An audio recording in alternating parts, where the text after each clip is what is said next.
boa noite.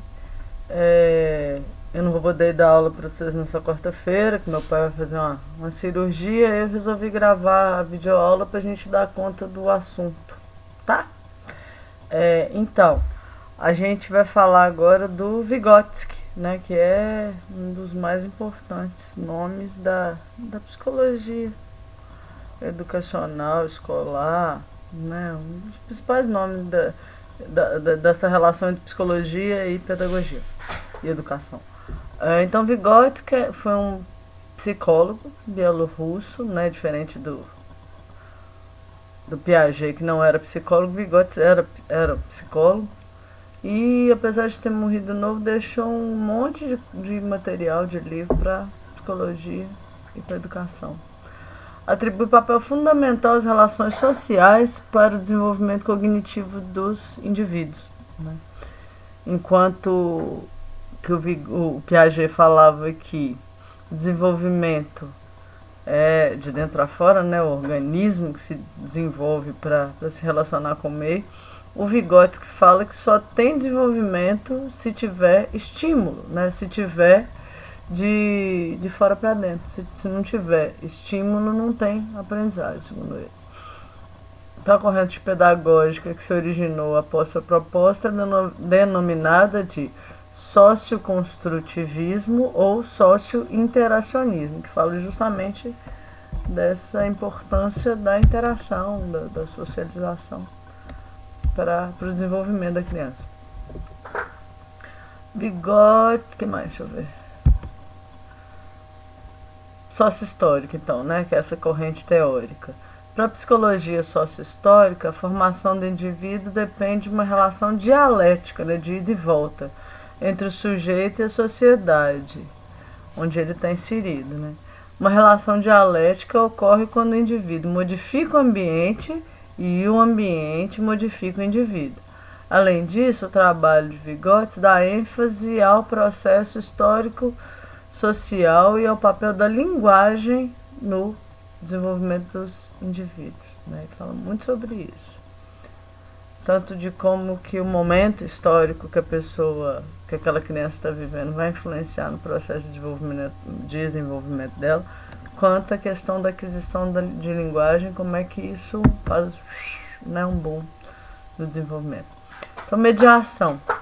As características individuais são construídas a partir da relação do indivíduo com o meio.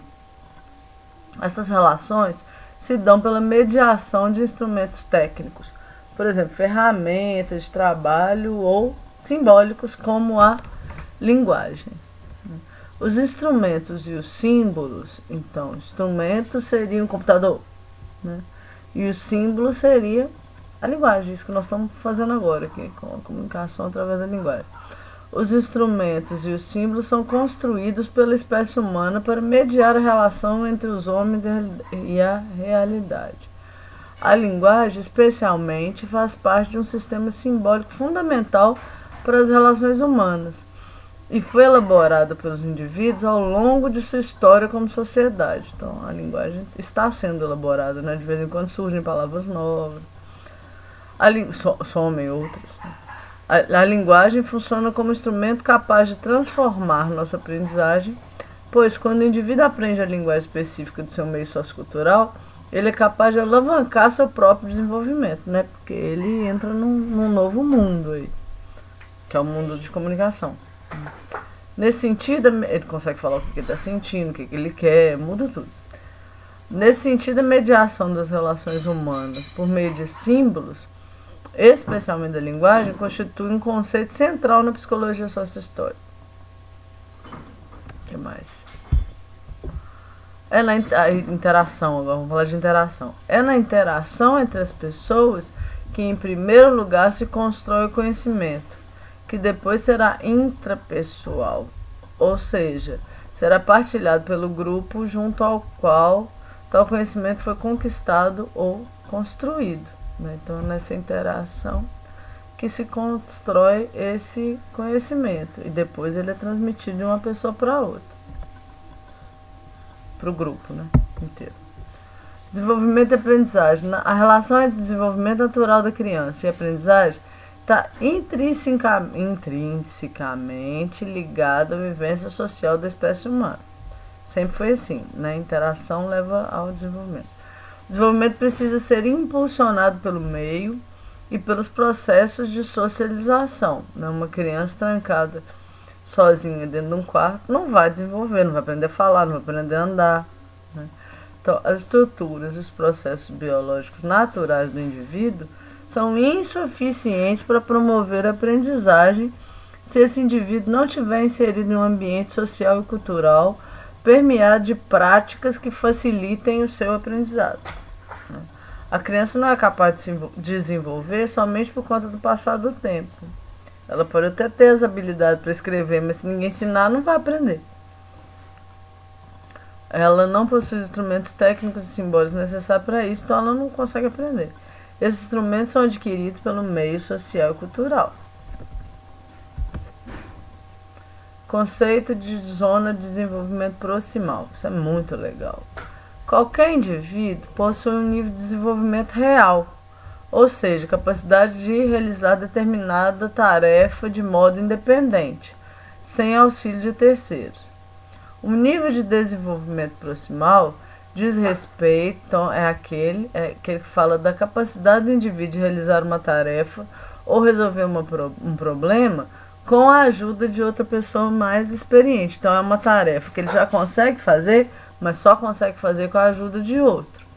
A zona de desenvolvimento proximal, portanto, é a distância existente entre o nível de desenvolvimento real e o proximal. Entenderam? Para que serve isso? Porque se a criança, se você não sabe qual que é a zona de desenvolvimento proximal da criança, você corre o risco ou de querer ensinar uma coisa que ela não dá conta de aprender nem com a ajuda do outro, ela vai ficar se sentindo mal, ou você vai tentar ensinar uma coisa que ela já sabe, que já é fácil demais, né? E ela vai desinteressar por aquilo. Então é importantíssimo conhecer esse conceito do Vygotsky aqui, ó, de zona de desenvolvimento. Cada criança pode estar numa zona de desenvolvimento proximal diferente, né? Mesmo estando na mesma turma. Você vai ter que avaliar isso. Mediação. As aprendizagens que acontecem na zona de desenvolvimento proximal alavancam o desenvolvimento do indivíduo, criando uma nova zona que promove novas necessidades de aprendizagem e assim por diante. Né? Então, se eu já cheguei no ponto, estou pronto para ir mais adiante. Né? Tá? Então, a zona de conhecimento proximal vai levando a criança cada vez mais longe no processo de desenvolvimento. Por esse motivo, pode-se dizer que desenvolvimento e aprendizagem são processos indissociáveis na abordagem sociohistórica, não se separam. A aprendizagem vai ocorrer exatamente na zona de desenvolvimento proximal, com aquilo que o indivíduo ainda não é capaz de aprender sozinho. O papel do professor, de acordo com Vygotsky, é servir de mediador entre o sujeito e o mundo, favorecendo essa aprendizagem. Então, é o professor que acessa esse conhecimento a essa criança. O papel do professor, então, para a psicologia sociohistórica, o professor desempenha um papel ativo e determinante, visto que cabe a ele facilitar um processo que não pode ser construído apenas pelo próprio aluno, priorizando a interação social e mediação. A educação e os procedimentos de ensino precisam se antecipar ao aluno que não sabe e não é capaz de aprender por conta própria. Cabe ao professor saber identificar, o que eu acabei de falar, o nível de desenvolvimento real e proximal e adequar o seu processo de ensino ao percurso de cada aluno dentro dessa zona de desenvolvimento proximal. Então, eu posso ter um aluno que já sabe fazer coisa mais complexa, então eu vou fazer uma coisa com ele e o outro eu vou deixar fazendo uma tarefa mais simples e vou deixar as instruções para ele fazer, né? Isso aí seria a minha mediação. Beleza? Então, Vygotsky é isso. Agora nós vamos falar de outro teórico. Esse outro teórico chama David Ausubel. Foi um psicólogo também, só que ele era dos Estados Unidos. E se dedicou ao estudo de uma perspectiva cognitivista da educação.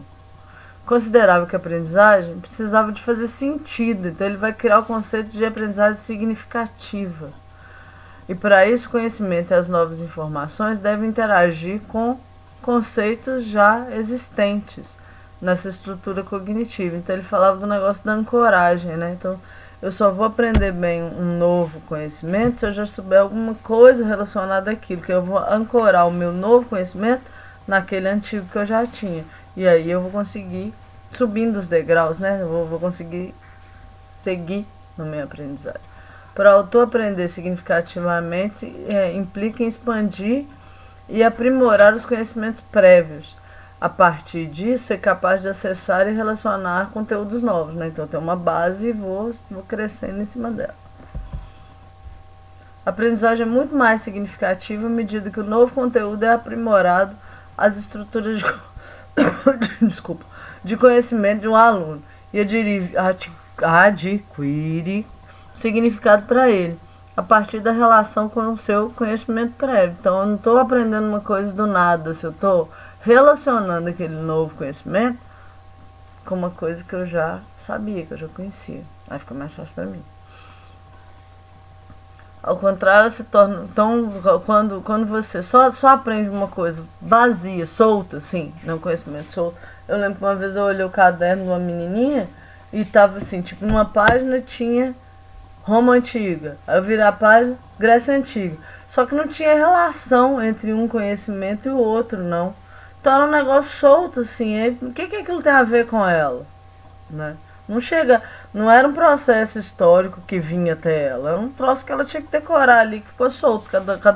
Cada história de um lugar numa página diferente, né? O que é isso pra ela? Nada, não tem significado nenhum. Né? Agora, se ela aprende que por causa do que os gregos influenciaram a nossa forma de pensar, se hoje a gente quer conhecer o mundo, faz perguntas sobre o mundo, cria hipóteses e tal, isso veio deles, né? O desejo de saber da saúde humana veio deles, né? Então, tá. História, né? O estudo da história veio deles, desde a Grécia Antiga. Aí você consegue entender por que você está estudando aquele troço. Agora, se não tem significado, né? Não faz sentido estudar, aprender. Então é isso. O novo conteúdo, se for armazenado isoladamente ou por meio de associações arbitrárias, ele vai ser mecânico, repetitivo e provavelmente vai ser esquecido com mais facilidade, né? Porque não tem significado para aquela pessoa. A teoria de Albert foi elaborada com base no contexto escolar e enfatiza o papel dos professores, que devem propor situações que favoreçam a aprendizagem. Segundo ele, a aprendizagem significativa acontece através de duas condições. Primeiro, o conteúdo ensinado precisa ter potencial revelador para o aluno, então ele precisa de perceber que aquilo é importante para ele. O aluno necessita estar disposto a aprender e relacionar o conhecimento transmitido de modo consistente e não arbitrário. Então tem que fazer sentido para ele aquele conhecimento. Eu lembrei do Johann Sebastian Bach, que era um músico, né, muito conhecido, que fez daquela música Jesus, Alegria dos Homens, né? E aí ele tem uma história que conta que ele foi dar uma aula de cravo, que é uma espécie de piano, e aí os alunos chegavam para a aula e ele falava assim: agora eu quero que vocês escrevam uma partitura para mim, né? Aí os alunos falaram assim: mas a gente não sabe nem abrir o cravo ainda, né? Nem abrir para começar a tocar, vocês estão querendo que a gente faça partitura? Aí ele falou assim: então vocês querem aprender a manusear o cravo para poder aprender a fazer partitura? Aí os meninos falaram: queremos sim, então. Então ele criou, né, primeiro o desejo de querer aprender, para depois ensinar, né? Então é isso aí. Então o aluno, o conteúdo tem que ser revelador, tem que fazer diferença na vida do menino, né?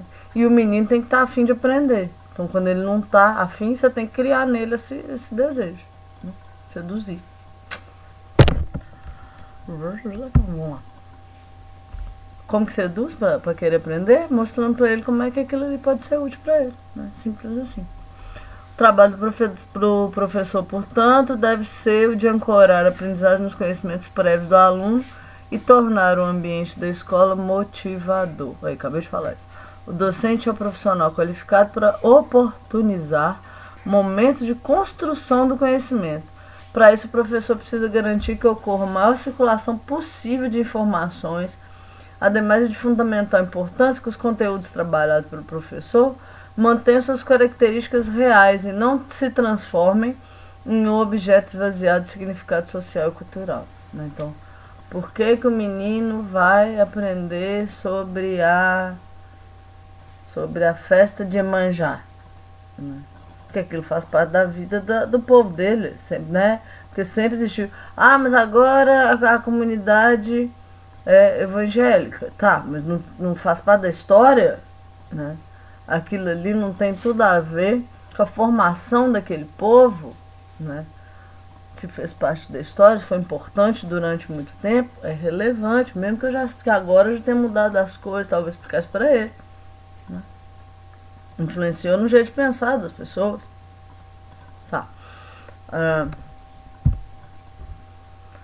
aprendizagem significativa se diferencia da aprendizagem mecânica, porque a primeira, a aprendizagem significativa, é duradoura. E a segunda é efêmera, né? Não dura muito, não.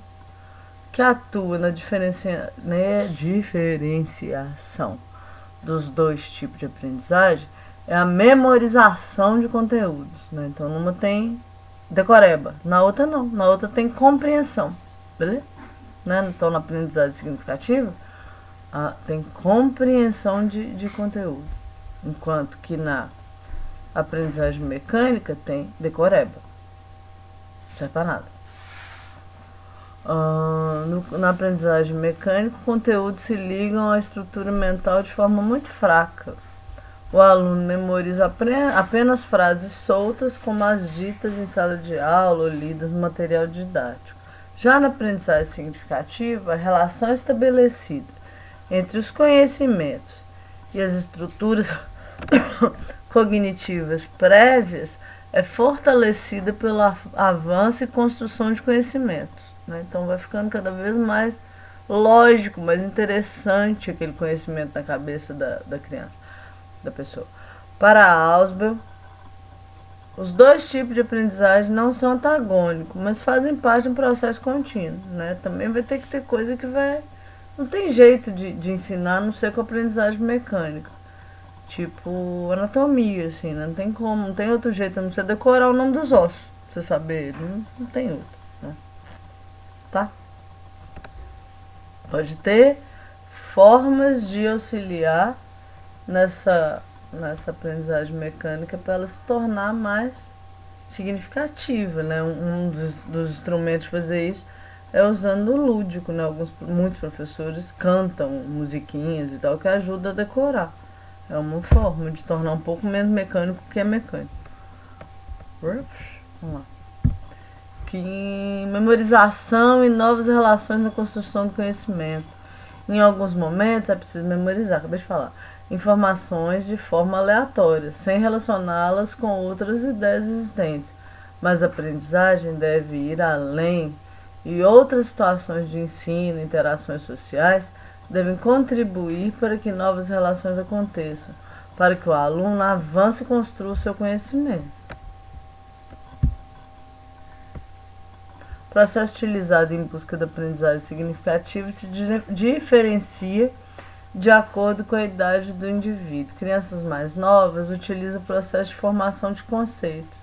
Nesse momento, fazem uso de bastante generalizações para assimilarem e diferenciarem os conceitos. Posteriormente, na idade escolar, as crianças desenvolvem um conjunto mais amplo de conceitos, o que facilita a aprendizagem significativa. A gente já falou disso, né? Que criança pequena tem pouco repertório de memória verbal para ancorar novos conhecimentos. Conforme você vai vivendo, você vai tendo mais vivência e fica mais fácil de fazer associações entre o que você está vendo agora e o que você já viveu.